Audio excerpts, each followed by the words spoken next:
I am going to talk to you a little bit about the skill of leadership, specifically about trust. And the reason I emphasize the skill of leadership is because leadership is a skill.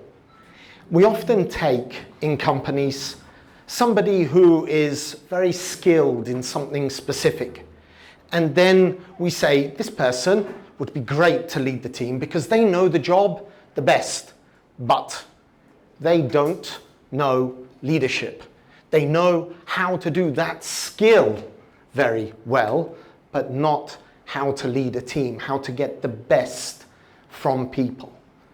And that is why leadership as a skill, and oftentimes you hear companies say, but we put the best person in place. Why has things gone wrong? Well, you took the person who was best at that job, put them in a role they were unskilled at, and then wonder why it all went wrong. Well, now, one of the skills, the skill I think is very, very important to have, if not the most, is the building and the generation of trust within a team. Why? Before I explain why I think a human emotion is key for bottom line profits, so how does a human emotion actually help the business? I want to take a step back. Companies in general have problems. Anyone who says their company has no problems and everything is smooth is either an outright liar or they're such a bad leader that they don't even know what the problems are because people are hiding it from them. Those problems come in three flavors, I have learned: people, product, and process. Process, something's wrong with the way you do something. Maybe somebody has to do something twice in a row.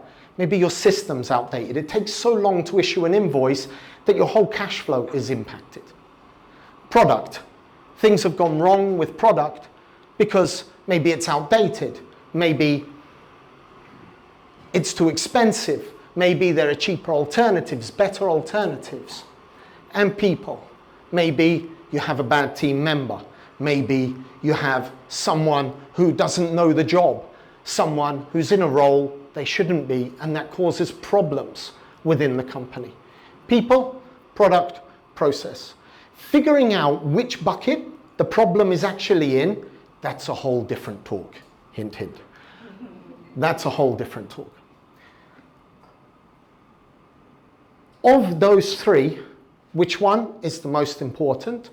My belief is people. Why? Good people will work around a bad process. Good people will still sell a bad product. But even if you have an amazing product and you have bad people who are running your customer support, you're going to become famous for all the wrong reasons very, very quickly. So if people are the most important resource, and everyone who is in business says the same thing, we all sing the same hymn together. It's so hard to find good people. It's so hard to find good people. I don't believe it's hard to find good people because I believe good people are generally made, not found. And it's hard to find them because you might be looking in the wrong place. Why? That brings us back to trust. If you have trust with your team as a leader, as someone who is out there pushing the team, not just pushing to make what the company needs, but giving the team what they need as well. And that's the horrible part of being a leader, is you get squashed between the two, between the needs of the company and the needs of the team. And they're often quite different. And you end up turning into the paste between those two big things that keep pressuring you and squashing you. Trust. If you have trust with your team, you will build an effective and efficient team. So, we say people are the most important. We say good people are hard to find. We need good people. How do you build trust to make those good people? Because when you first employ someone, when you bring someone in, they're on the honeymoon period.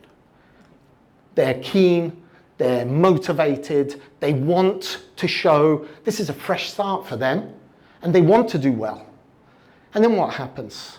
The probation period comes to an end, and you say, I'm not really sure. I'm not really sure. But what has happened? Have you built trust with that team member?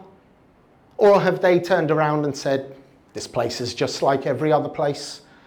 This person running the show is just like everyone else. So how do we build trust? How do we build it?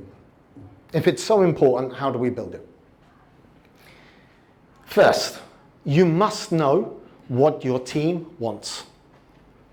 If you don't, you're never going to be able to give them what they want. And I don't mean, when I say learn what your team wants, I've had teams that have said, hey, we all need Nike trainers because it squeaks when we walk across the floor.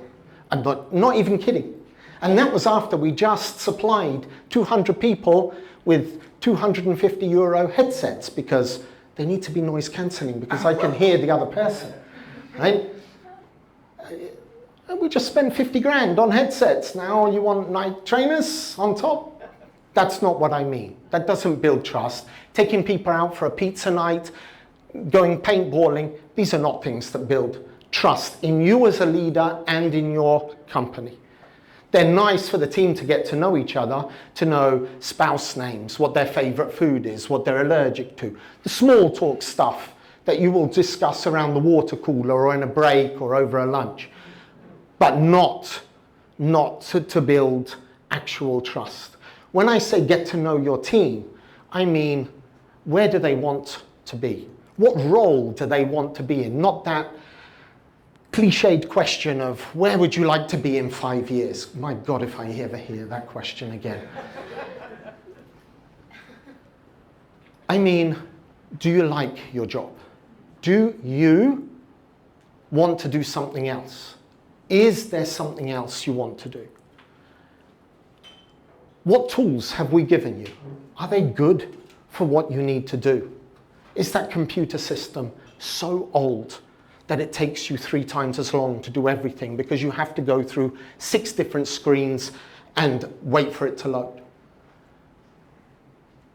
How can I help you with these problems? What skills would you like to learn?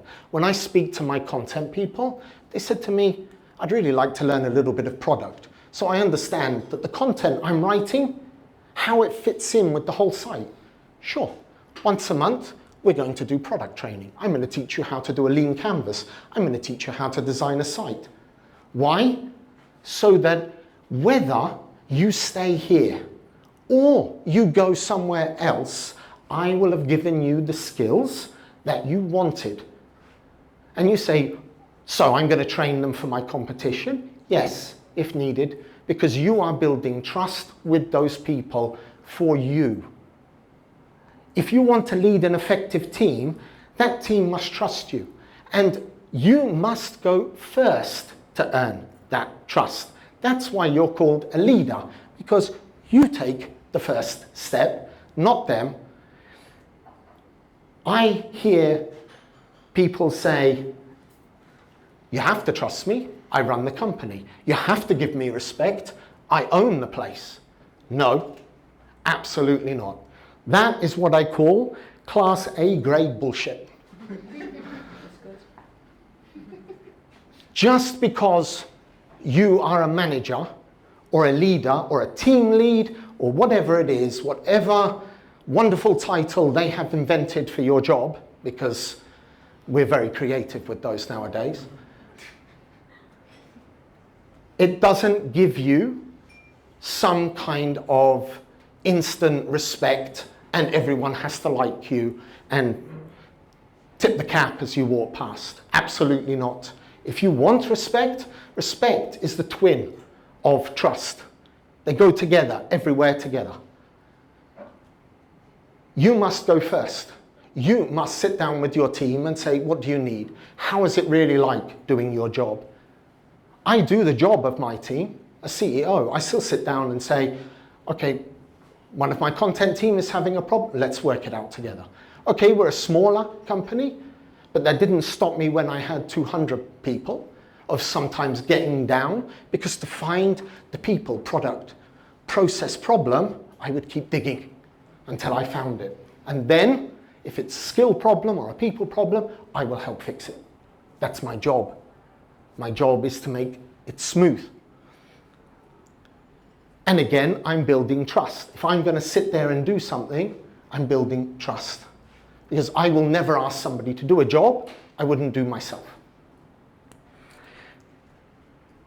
So we have to go first, we ask those questions. Now, what they ask for you, you have to give it, if you can. Just because they ask me for Nike trainers, it doesn't mean I'm going to go off and buy everyone Nike trainers. No. I'm going to have a conversation about expectations and budgets and things like that. And I'm going to be open about those things. Of course I am. Because if I'm not, I don't build trust. I need them to understand the why they cannot have it.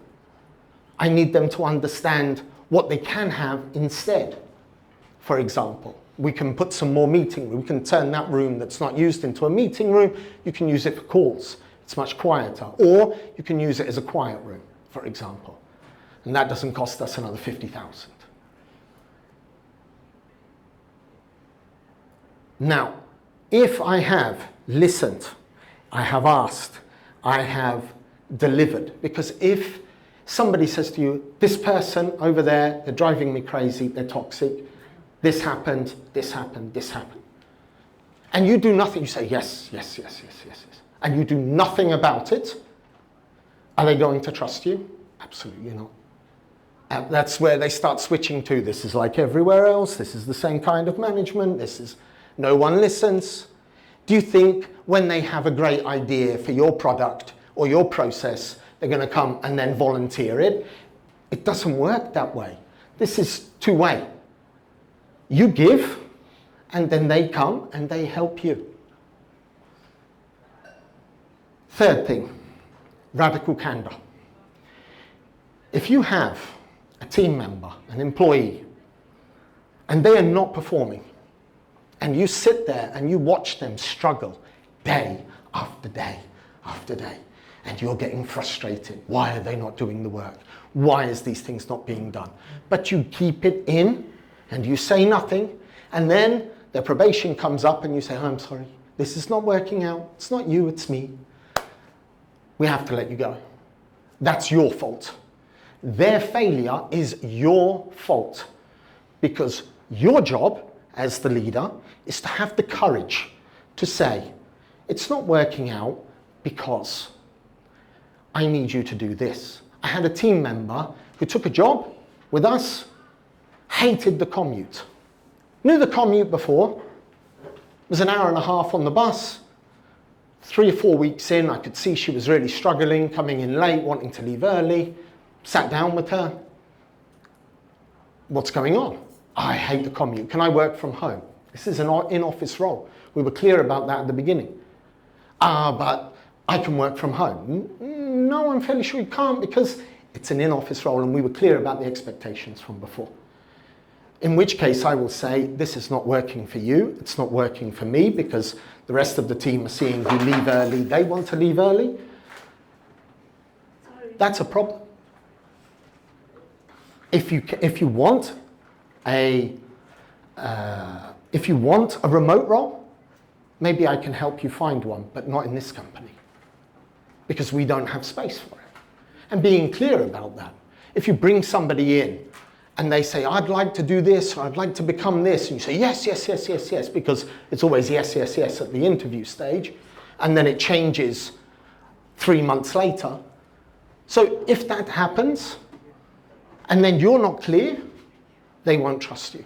Radical candor is about having the courage to speak openly and clearly about what you need, what your expectations are, and that is a two-way street. If you dish it, you must expect to receive it. It doesn't go one way. If somebody says your management style is bullish, it's overbearing. I don't like the way you joke with the team. I think it's rude. You have to take that feedback on board. Not, how dare they speak to me like that?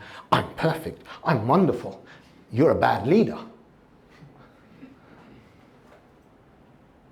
Just because somebody else is giving you feedback, you have to stop and say, wait, am I like that? Let me ask some other people. Have you noticed this? Do I do this? How do I change? Because they're trying to help you to improve. If you can take the feedback on board. I saw one star person I had in a team. I moved them up to management. They became a micromanager instantly, because leadership equals control. So I must control everything. Everything. I sat them down and said, the team came to me because they didn't have trust with her to be open. So they came to me, said, this person, I can't deal with it, micromanagement. The whole team is going to quit. So I sat them down and said, you're micromanaging. Oh my God, what have I become? I shouldn't have moved into leadership. She resigned and she went and took a different job in a different place. But it was a wake-up call for them. Does that mean we're not friends? I fired people, we're still friends.